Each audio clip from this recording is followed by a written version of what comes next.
Hi everyone, welcome to this tutorial on how to delete and restore workflows in HubSpot. This guide will help you manage your automations more effectively, keeping your setup organized and efficient. First, log into HubSpot and go to your homepage.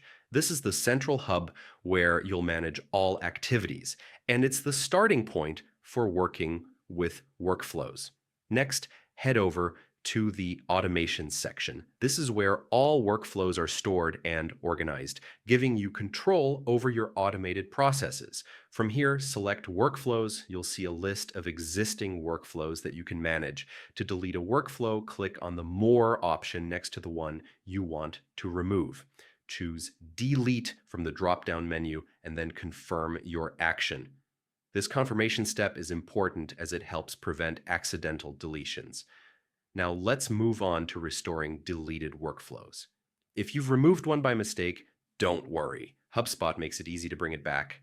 Go to the Deleted tab in the Workflows section. This tab stores records of removed workflows for quick access. To restore, select the workflow you want, then use the clone option. This creates a copy and returns it to your active workflows. You can repeat the cloning process if multiple workflows need restoration. By learning how to delete and restore workflows, you'll keep your HubSpot automation organized, reduce errors, and save valuable time. As a best practice, make it a habit to review and update your workflows regularly.